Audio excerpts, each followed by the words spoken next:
ಎಲ್ಲ ನನ್ನ ರೈತ ಬಾಂಧವರಿಗೆ ಉದಯ್ ಕುಮಾರ್ ಪಾಟೀಲ್ ಮಾಡುವ ನಮಸ್ಕಾರಗಳು. ನಾನು ಇವತ್ತಿನ ದಿವಸ ನಮ್ಮ ಕಬ್ಬುಗಳಿಗೆ ಡ್ರಿಪ್ ಮಾಡಿದ್ರ ನಮಗೆ ಎಷ್ಟು ಅನುಕೂಲ ಐತಿ, ಅನುಕೂಲ ಅಂತಂತಂದ್ರ ನಮಗೆ ಇಳುವರಿ ಎಷ್ಟು ತೆಗಿಬಹುದು, ನಂತರ ಡ್ರಿಪ್ನಿಂದ ನಮಗೆ ಏನು ಅನುಕೂಲ ಐತಿ ಅನ್ನೋದನ್ನ, ಮತ್ತ ನಾವು ಡ್ರಿಪ್ ಮಾಡಿದ್ರನ ನಮ್ಮ ಕಬ್ಬಿನ ಇಳುವರಿದೊಳಗನ ಎಷ್ಟು ಡಿಫರೆನ್ಸ್ ಆಕತ್ತ ಅಂತ ಹೇಳ್ಯಾರ. ನನ್ನ ರೈತ ಮಿತ್ರರಿಗೆ ಇವತ್ತಿನ ದಿವಸ ನನ್ನ ಸ್ವಂತ ಅನುಭವದ ಮೇರೆಗೆ ನಾ ಹೇಳ್ತಾನೆ. ಯಾಕಂತಂದ್ರ ನಾನು ಒಂದ ಹೊಲದಾಗನ 2 ಎಕರೆ ನಾನು ಡ್ರಿಪ್ಪ ಮಾಡಿದನು. ಡ್ರಿಪ್ಪ ಮಾಡಿದ್ದು ಎಕರೆಗೆ ತಲಾ 55ರಿಂದ 60 ಟನ್ ಇಳುವರಿ ಬಂದತಿ. ನಂತರ ಡ್ರಿಪ್ ಮಾಡದೇ ಇದ್ದದ್ದು 1 ಎಕರೆಕ 40 ಟನ್ ಇಳುವರಿ ಐತಂತ ಹೇಳ್ಯಾರ. ನನ್ನ ರೈತ ಮಿತ್ರರಿಗೆ ನನ್ನ ಸ್ವಂತ ಅನುಭವದ ಮೇರೆಗೆ ನಮ್ಮ ಹೊಲದಾಗನ ನಾನು ಪ್ರಾಕ್ಟಿಕಲ್ ಮಾಡ್ಕ್ಯಾರ ನನ್ನ ರೈತ ಮಿತ್ರರಿಗೆ ಈ ವಿಷಯವನ್ನ ತಿಳಿಸತನ. ನಾವು ಡ್ರಿಪ್ ಮಾಡೋದ್ರಿಂದ ಕಬ್ಬಿನ ಬೆಳವಣಿಗೆದೊಳಗನು ಬಹಳ ಅಂತರತಿ. ನಾವು ಅದನ್ನ ತದ್ರೂಪವಾಗಿ ತೋರಿಸ್ತಾನ. ಬರೀಗ ನಾವು ಡ್ರಿಪ್ ಮಾಡೋದ್ರಿಂದ ನಮ್ಮ ಬೆಳೆ ಒಳಗೆ ಎಷ್ಟು ಬದಲಾವಣೆ ಆಕತಿ ಅಂತ ನೋಡೋಣಂತ. ಮೊದಲನೇದಾಗಿನ ಹೇಳ್ಬೇಕಂತಂದ್ರ ನೀರಿನ ಮಿತವ್ಯಯದಿಂದ ನಾವು ನೀರನ್ನ ಹಾಸ್ಬೋದು. ಆಮೇಲೆ ಲೇಬರ್ ಸಮಸ್ಯೆನ ಬರೋದಿಲ್ಲ. ಆಮೇಲೆ ಡ್ರಿಪ್ನಾಗ ನಾವು ಗೊಬ್ಬರ ಸಮಲ ಬಿಡಬಹುದು. ನಂತರ ನಮಗೆ ಪೋಷಕಾಂಶಗಳು ಏನು ಸಿಗ್ತಾವಲ್ಲ ಅವನ್ನೆಲ್ಲ ಕಬ್ಬಿನಾಗ ಕಬ್ಬಿಗೆ ನಾವು ಡ್ರಿಪ್ಪಿನ ಮೂಲಕನ ಬಿಡಾಕ ಅನುಕೂಲ ಆಕತಿ. ಈಗ ನಾನು ನೋಡತ್ತವಲ್ಲ ಈ ಕಬ್ಬ, ಇದು ಡ್ರಿಪ್ ಮಾಡಿದ ಕಬ್ಬ. ಇದು ಎಷ್ಟು ಗಣಿಕೆ ಆಗೈತಪ್ಪ ಅಂತಂದ್ರ ಇದು 26ರಿಂದ 27 ಗಣಿಕೆ ಕಬ್ಬ ಗಣಿಕೆ ಆಗೈತಿ. ಆಮೇಲೆ ಬೇನು ಸಿಕ್ಕಾಪಟ್ಟಿ ಬಂದತಿ ನೋಡ್ರಿ. ಈಗ ಮನುಷ್ಯನ 2 ದುಪ್ಪಟ ಕಬ್ಬ ಬೆಳವಣಿಗೆ ಆಗೈತಿ. ಇದು ಬೆಳವಣಿಗೆ ಯಾವ ಥರ ಆಗೈತೆ ಅಂತಂದ್ರ ಸಿಕ್ಕಾಪಟ್ಟಿ ಹೈಟು ಆಗೈತಿ. ನಂತರ ಇದೇನಾಗೈತಪ್ಪ ಅಂತಂದ್ರ ಗಣಿಕೆ ಬೇಯಿಸ್ಬಾರ್ದು. ಗಣಿಕೆ ಬೇಯಿಸ ನೋಡ್ರಿ, ಗಣಿಕೆ ಸಿಕ್ಕಾಪಟ್ಟಿ ಬೀಸತಿ. ನಂತರ ಗಣಿಕೆ ಗೊದ್ರ ಐತಿ, ಮತ್ತು ಕಬ್ಬ ಹೆಲ್ದಿನ ಐತಿ. ಇದಕ್ಕೆಲ್ಲ ಮೇನ್ ಕಾರಣ ಏನಪ್ಪಾ ಅಂತಂತಂದ್ರ ಡ್ರಿಪ್ ಮೂಲಕ ನಾವು ಈ ಕಬ್ಬಿಗೆ ಬೇಕಾಗುವಂಥ ಲವಣಾಂಶಗಳನ್ನು ಬಂತು, ಗೊಬ್ಬರ ಬಂತು, ನೀರನ್ನು ನಾವು ಡ್ರಿಪ್ಪಿನ ಮುಖಾಂತರ ಕೊಟ್ಟಿವು ಅಂತಂತಂದ್ರ ಅದರ ಡೈರೆಕ್ಟ್ ನಮಗೆ ಏಲೋಕಪ್ಪ ಅಂತಂದ್ರ ಕಬ್ಬಿಗೆ ಹೋಗತಿ.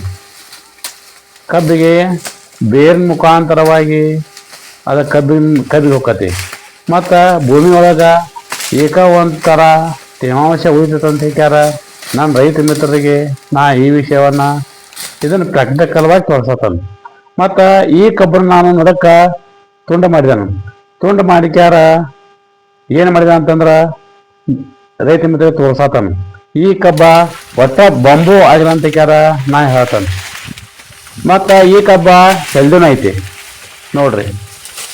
ಪ್ರತಿಯೊಂದು ಕಬ್ಬನು ನಮ್ಮ ಮುಷ್ಟಿ ಅಷ್ಟು ಗಡ್ತರು ಐತಿ. ಗಡ್ತರು ಹಂಗಾಗೈತಿ.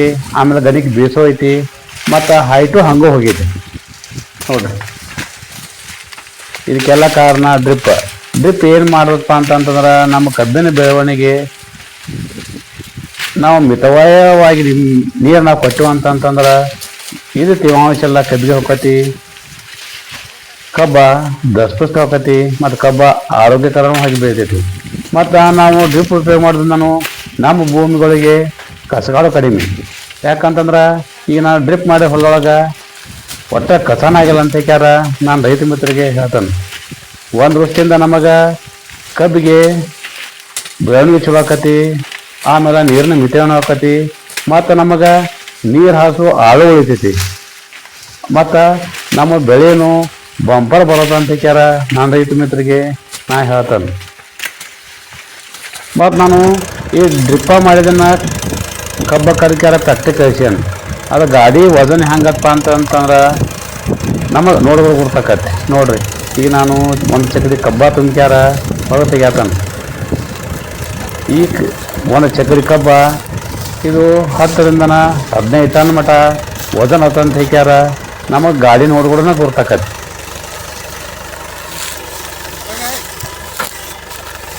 ಈ ಕಬ್ಬ ಡ್ರಿಪ್ ಮೂಲಕ ಬೆಳೆಸಿದ ಕಬ್ಬ ಇದು ಒಂದು ಚಕಡಿಗೆ 10 ರಿಂದ 15 ಟನ್ ಕಬ್ಬನ ವಜನ ಬರೋದಂತ ಹೇಳ್ಯಾರ. ನಾನು ರೈತ ಮಿತ್ರರಿಗೆ ನಾನು ಇದನ್ನು ತದ್ರೂಪ ತೋರಿಸತೇನೆ. ಅದಕ್ಕಾಗಿ ನಾವು ಡ್ರಿಪ್ಪ ನಾವು ಮಾಡಿದೆವು ಅಂತಂತಂದ್ರೆ ಇಷ್ಟೆಲ್ಲ ಅನುಕೂಲ ಅಂತ ಹೇಳ್ಯಾರ. ನಾನು ಹೇಳ್ತೇನೆ ಈಗ ನಾನು ಡ್ರಿಪ್ಪ ಮಾಡಿದ್ದಂದ್ರೆ ಈಗ ನಾನು ತೋರಿಸಿದ್ನಿ. ಇನ್ನು ಮುಂದೆ ಡ್ರಿಪ್ ಒಂದೇ ಹೊಲದಾಗ 2 ಎಕರೆ ಡ್ರಿಪ್ಪ ಮಾಡಿದ ಅಂತ ಹೇಳಿದ್ನಿ. ನಂತರ 1 ಎಕರೆ ನಾನು ಡ್ರಿಪ್ಪ ಮಾಡಿಲ್ಲ. ಇನ್ನು ಮುಂದೆ ಆ ಬೆಳೆ ಹೆಂಗೈತಿ ಅನ್ನೋದನ್ನು ತೋರಿಸ್ತಾನಂತ. ಬರ್ರಿ ಆ ಬೆಳೆ ಮೊದಲ ಹೆಂಗೈತೆ ಅನ್ನೋದನ್ನು ನೋಡೋಣಂತ. ನಾವು ಈಗ ನೋಡೋದಲ್ಲ, ಈ ಕಬ್ಬಿಗೆ ನಾನು ಡ್ರಿಪ್ಪ ಮಾಡಿಲ್ಲ. ಆಗಲೇ ನಾನು ಪೈಲ ನೋಡಿದವಲ್ಲ ಆ ಕಬ್ಬಿಗೆ ಡ್ರಿಪ್ಪ ಮಾಡಿದ್ನಿ.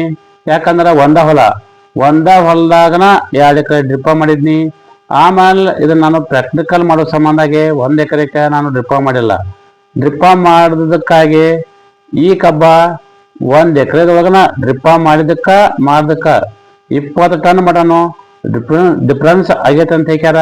ನಾನು ರೈತ ಮಿತ್ರರಿಗೆ ನಾ ಹೇಳ್ತೇನೆ. ಯಾಕಂತಂದ್ರೆ ಈ ಡ್ರಿಪ್ಪ ಮಾಡಿದ ಕಬ್ಬ 1 ಎಕರೆಗೆ 40 ಟನ್ ಮಟ ಇಳುವರಿ ಬಂತು. ಡ್ರಿಪ್ಪ ಮಾಡಿದ್ದು 55 ರಿಂದ 60 ಟನ್ ಮಟ ಇಳುವರಿ ಬಂದೈತಿ. ಅದು ನಾನು ರೈತ ಮಿತ್ರರಿಗೆ ಈ ವಿಷಯವನ್ನು ಹೇಳಕ್ಕೆ ನಾನು ಇಷ್ಟಪಡ್ತೇನೆ. ಮತ್ತು ಈಗ ನಾವು ಡ್ರಿಪ್ ಮಾಡಲಿಲ್ಲಪ್ಪ ಅಂತಂತಂದ್ರೆ ಏನೇನು ಆಕತ್ತ ಅನ್ನೋದನ್ನ ತೋರಿಸ್ತಾನೆ. ಬರ್ರಿ ನೋಡಿ, ಈಗ ನಾ ಕಬ್ಬು ನೋಡ್ತಾವಲ್ಲ, ಈ ಕಬ್ಬಿಗೆ ನಾನು ಡ್ರಿಪ್ಪ ಮಾಡಿಲ್ಲ. ಈ ಕಬ್ಬ ಬೆಳವಣಿಗೆ ಆಗೈತಿ. ಇದು ಉದ್ದ ರಗಡ್ ಹೋಗೈತಿ. ಆದ್ರೆ ಇದು ಕಬ್ಬ ಸಣ್ಣಗೈತಿ, ಗಣಿಕೆ ಸಣ್ಣಗೈತಿ, ಕಬ್ಬು ಸಣ್ಣಗೈತಿ ನೋಡ್ರಿ. ಇದಕ್ಕೆ ಏನು ಕಾರಣ ಅಂತಂದ್ರೆ ತೇವಾಂಶದ ಕೊರತೆಯಿಂದಾಗಿ ಈ ಕಬ್ಬ ಸಣ್ಣಗೈತಿ. ಮತ್ತು ಇದ್ರೂ ಕಟ್ ಮಾಡಿದ್ರು ಇದು ಲಳಿಬಾರ್ದಿಲ್ಲ. ಆದ್ರೆ ಕಬ್ಬ ಭಾಳ ಸಣ್ಣಗೈತೆ ಅಂತ ಹೇಳ್ಯಾರ. ನಮ್ಮ ನೋಡಿದ್ರೂ ಗೊತ್ತಾಕತಿ. ನೋಡ್ತಾರಲ್ಲ, ಇದನ್ನು ನಾನು ಕಟ್ ಮಾಡಿ ನೋಡಿದ್ರು ಇದು ಬಂದ್ಬಿಡ್ದಿಲ್ಲ. ಮತ್ತು ಇನ್ನೊಂದು ಏನು ಹೇಳ್ತಂತಂದ್ರೆ ಈ ಕಬ್ಬ ಸಣ್ಣ ಭಾಳ ಆಗೈತಿ ನೋಡ್ರಿ. ಇದಕ್ಕೆ ತೇವಾಂಶದ ಕೊರತೆಯಿಂದಾಗಿ ಈ ಕಬ್ಬ ಸಣ್ಣ ಆಗೈತಿ. ನಂತರ ಬೆಳೆ ಕುಂಠಿತನೂ ಆಗೈತಿ. ಇದಕ್ಕೆ ಏನು ಕಾರಣಪ್ಪ ಅಂತಂತಂದ್ರೆ ತೇವಾಂಶ. ನಾವು ಡ್ರಿಪ್ಪಿನ ಮುಖಾಂತರ ನೀರು ಕೊಟ್ಟೆವು ಅಂತಂತಂದ್ರೆ ನಮ್ಮ ಭೂಮಿಗಳು ತೇವಾಂಶ ಇರುತ್ತೆ. ಅದನ್ನು ನಾವು ನೀರು ಹಾಸಿದಪ್ಪ ಅಂತಂತಂದ್ರೆ ನೀರು ನಮ್ಮ ಬೆಳೆಗೆ ಸಫಿಷಿಯೆಂಟ್ ಆಗುವಷ್ಟು ಹಸಿ ಆಗೋದಿಲ್ಲ. ನಂತರ ನೀರು ಭೂಮಿ ಒಳಗೆ ಓಡಿ ಹೋತಂತಂದ್ರೆ ಹಸಿದ ಊಟ ಆಗ್ತೈತಿ. ಅದಕ್ಕಾಗಿ ನಾವು ಆದಷ್ಟು ಮೇಟಿ ನಾವು ಡ್ರಿಪ್ಪ ಮಾಡೋದ್ರಿಂದ ಅನುಕೂಲ ಆಕತ್ತೆ ಅಂತ ಹೇಳ್ಯಾರ. ನಾ ಹೇಳ್ತೇನೆ. ಮತ್ತು ನಾವು ಡ್ರಿಪ್ಪ ಮಾಡಿದ ಕಬ್ಬಿಗೆ ಆಮೇಲೆ ಡ್ರಿಪ್ಪ ಮಾಡಿದ ಕಬ್ಬಿನ ಗಾಡಿ ವೇಟ್ಗಳಾಗನೂ ಡಿಫ್ರೆನ್ಸ್ ಅದಾವೆ. ಯಾಕಂತಂದ್ರೆ ನಾನು ಡ್ರಿಪ್ ಮಾಡಿಕ್ಯಾರ ಏನು ಕಬ್ಬ ಕಬ್ಬಿನಲ್ಲ, ಆ ಗಾಡಿ ತೂಕ 1 ಚಕ್ಕಡಿಗೆ 10 ರಿಂದ 15 ಟನ್ ವಜನ ಬರತೈತಿ. ಆದ್ರೆ ಈಗ ನಾವು ಡ್ರಿಪ್ಪ ಮಾಡಿದ ಕಬ್ಬು ಕಡ್ದ ಹೇರಾತಾವಲ್ಲ, ಈ ತೂಕ 8 ರಿಂದ 10 ಟನ್ ವಜನ ಬರತ್ತದ ಅಂತ ಹೇಳ್ಯಾರ. ನಾನು ರೈತ ಮಿತ್ರ ನಾ ಹೇಳ್ತೇನೆ. ಯಾಕಂತಂದ್ರೆ ಒಂದೇ ಹೊಲ, ಒಬ್ಬ ಮಾಲೀಕ, ಗೊಬ್ಬರನೂ ಸೇಮ್ ಹಾಕಿದನು, ಆಮೇಲೆ ಉಪಚಾರ ಎಲ್ಲ ಸೇಮ್ ಮಾಡಿದಾನೆ. ಆದ್ರೆ ಡ್ರಿಪ್ ಮಾಡಿದ್ದಕ್ಕೆ ನಂತರ ಡ್ರಿಪ್ ಮಾಡಿದ್ದಕ್ಕನ 1 ಎಕರೆಗೆ 20 ಟನ್ ಮಟನು ಇಳುವರಿ ಕುಂಠಿತ ಆಗೈತೆ ಅಂತ ಹೇಳ್ಯಾರ. ನಾನು ರೈತ ಮಿತ್ರರಿಗೆ ನಾ ಹೇಳ್ತೇನೆ. ಅದಕ್ಕೆ ನಾನು ರೈತ ಮಿತ್ರನ ಏನು ಹೇಳ್ತಂತಂದ್ರೆ ಡ್ರಿಪ್ಪ ಮಾಡೋದ್ರಿಂದ ಕಬ್ಬಿಗಂತ ಅಷ್ಟೇ ಅಲ್ಲ, ನಾವು ಯಾವುದೇ ಬೆಳೆಗಾಗಲಿ ಅಂತಂದ್ರೆ ತರಕಾರಿಗಾಗಲಿ, ಕಬ್ಬಿಗಾಗಲಿ, ಗೊಂಜಾಳಕ್ಕಾಗಲಿ, ಏನೋ ವಾಣಿಜ್ಯ ಬೆಳೆದಾವಲ್ಲ, ಇವಕ್ಕೆಲ್ಲಕ್ಕೂ ನಾವು ಡ್ರಿಪ್ಪ ಮಾಡಿದ್ವಿ ಅಂತಂತಂದ್ರೆ ಇಳುವರಿ ಬಂಪರ್ ಬರ್ತೈತಿ. ನಂತರ ಆಳಿನ ಸಮಸ್ಯೆನೂ ಬರೋದಿಲ್ಲ. ನಂತರ ನೀರಿನ ಮಿತವ್ಯಯದಿಂದ ನಾವು ತೋಟನ ಮಾಡ್ಬೋದು. ಮತ್ತು ನಮ್ಮ ವ್ಯವಸಾಯ ಸುಗಮಗೂ ಆಕತಿ. ಯಾಕಂತಂದ್ರೆ ನೀರು ಹಾಸಕ್ಕೆ ನಮಗೆ ಒಮ್ಮೊಮ್ಮೆ ಲೇಬರ್ ಸಿಗುತ್ತಾರೋ ಸಿಗೋದಿಲ್ಲ. ಅದಕ್ಕಾಗಿ ಲೇಬರ್ ಸಮಸ್ಯೆ ಆಯ್ತು. ನಂತರ ರಾತ್ರಿ ಟೈಮ ಕರೆಂಟ್ ಬರ್ತಾವೆ. ರಾತ್ರಿ ಟೈಮ್ ಕರೆಂಟ್ ಬಂತಂತಂದ್ರೆ ನಾವು ಹೊಲಕ್ಕೆ ಹೋಗೋದು ತೊಂದರೆ ಆಕತಿ. ಅದಕ್ಕಾಗಿ ಡ್ರಿಪ್ ನಾವು ಮಾಡಿದ್ವಿ ಅಂತಂತಂದ್ರೆ ರಾತ್ರಿ ನಾವು ಹೊಲಕ್ಕೆ ಹೋಗೋ ಸಮಸ್ಯೆನೂ ಬರೋದಿಲ್ಲ, ಆಮೇಲೆ ಲೇಬರ್ ಸಮಸ್ಯೆನೂ ಬರೋದಿಲ್ಲ. ಮತ್ತು ನಾವು ನಮ್ಮ ಬೆಳೆಗಳಿಗೆ ನಾವು ಗೊಬ್ಬರ ಹಾಸಮಲ್ಲ, ನಾವು ಡ್ರಿಪ್ನಾಗ ಬಿಟ್ಟಿವಿ ಅಂತಂತಂದ್ರೆ ನಮ್ಗೆ ಆಳಿನ ಸಮಸ್ಯೆ ಏನೂ ಬರೋಲ್ಲ ಅಂತ ಹೇಳ್ಯಾರ. ನಾನು ರೈತ ಮಿತ್ರ ನಾ ಹೇಳ್ತೇನೆ. ಅದಕ್ಕಾಗಿ ನಮ್ಮ ಡ್ರಿಪ್ನಿಂದ ಇಷ್ಟೆಲ್ಲ ಅನುಕೂಲತೆ. ನಾನು ರೈತ ಮಿತ್ರನ ಏನು ಹೇಳ್ತಂತಂದ್ರೆ ಸಾಧ್ಯ ಆದಷ್ಟು ನಾವು ಡ್ರಿಪ್ಪ ನಾವು ನಮ್ಮ ವ್ಯವಸಾಯದೊಳಗ ಅಳವಡಿಸ್ಕೊಂಡ್ವಿ ಅಂತಂದ್ರ ನಮ್ಮ ಇಳುವರಿನೂ ಬಂಪರ್ ಆಕತಿ ಮತ್ತು ಖರ್ಚು ಕಡಿಮೆ ಆಕತಿ, ನಮ್ಮ ಆದಾಯನೂ ಹೆಚ್ಚಾಕದ ಅಂತ ಹೇಳ್ಯಾರ. ನನ್ನ ರೈತ ಮಿತ್ರರಿಗೆ ತದ್ರೂಪಂಗೆ ನಮ್ಮ ಹೊಲ್ದಾಗನ ತೋರ್ಸತಾನ. ಅದಕ್ಕಾಗಿ ನಾನು ರೈತ ಮಿತ್ರನ ಏನು ಹೇಳ್ತಂತಂದ್ರ, ನಾವು ಡ್ರಿಪ್ಪ ಮಾಡ್ಬೇಕಂತಂದ್ರ ಲೋ ಕ್ವಾಲಿಟಿ ಹಿಡ್ಕೊಂಡ್ಕ್ಯಾರ ಮತ್ತು ಸೂಪರ್ ಕ್ವಾಲಿಟಿ ಮಟ್ಟ ನಾವು ಡ್ರಿಪ್ ಸಿಗ್ತಾವ. ಅವ್ನು ನಾವು ನಮ್ಮ ರೈತೈಕದೊಳಗೆ ನಾವು ಅಳವಡಿಸ್ಕೊಂಡೇವು ಅಂತಂತಂದ್ರೆ ನಮ್ಮ ವ್ಯವಸಾಯ ಸುಗಮವಾಗಿ ಸಾಗ್ತತಿ. ಯಾಕಂತಂದ್ರೆ ನಾವು ವ್ಯವಸಾಯ ಮಾಡ್ಬೇಕಂತಂತಂದ್ರೆ ಮೊದಲು ನಮಗೆ ಲೇಬರ್ ಸಮಸ್ಯೆ. ನಾವು ಈಗೇನೋ ಹೊಸವಾಗಿನ ಉಪಕರಣ ಬಂದವಲ್ಲ, ಡ್ರಿಪ್ ಆಯ್ತು, ಆಮೇಲೆ ಟ್ರ್ಯಾಕ್ಟರ್ನ ಉಪಕರಣ ಆಯ್ತು, ಆಮೇಲೆ ನಮ್ಮ ರೈತರಿಗೆ ಬೇಕಾಗುವಂಥ ಉಪಕರಣವನ್ನು ನಾವು ತೊಗೊಂಡು ಬಂದ್ಕ್ಯಾರ. ನಮ್ಮ ವ್ಯವಸಾಯದಾಗ ನಾವು ಅಳವಡಿಸ್ಕೊಂಡೇವು ಅಂತಂತಂದ್ರೆ ನಮಗೆ ಭಾಳ ಬಂಗಾರ ಆಕದಂತ ಹೇಳಿ. ಮತ್ತು ನಾವು ಡ್ರಿಪ್ ಮಾಡ್ಬೇಕಂತಂದ್ರೆ ಸಬ್ಸಿಡಿದೊಳಗೆ ನಾವು ಅವೈಲೇಬಲ್ ಆಕಾವು. ನಾವು ಸಬ್ಸಿಡಿ ಮಾಡ್ಕೋಬೇಕಂತಂದ್ರೆ ನಮ್ಮ ಸಮೀಪದ ರೈತ ಸೇವಾ ಕೇಂದ್ರಕ್ಕೆ ಹೋಗ್ಯಾರ. ನಾವು ಡ್ರಿಪ್ಪಿನ ಬಗ್ಗೆ ಮಾಹಿತಿ ಕೇಳು ಅಂತಂತಂದ್ರೆ ನಮಗೆಲ್ಲ ಮಾಹಿತಿ ಹೇಳ್ತಾರ ಅವರು. ಇದು ನಮಗೆ 75% ಸಬ್ಸಿಡಿ ಅತಂತಿಕ್ಯಾರ. ನಾನು ರೈತ ಮಿತ್ರನ ಹೇಳ್ತಾನೆ, ನಾವಿದನ್ನ ಸಬ್ಸಿಡಿ ಮುಖಾಂತರ ಮಾಡ್ಕೋಬಹುದು. ನಂತರ ನಾವು ಇದನ್ನ ಲೋ ಕ್ವಾಲಿಟಿ ಒಳಗನ ನಾವು ಸ್ವಂತ ಡ್ರಿಪ್ ಮಾಡ್ಕೋಬಹುದು.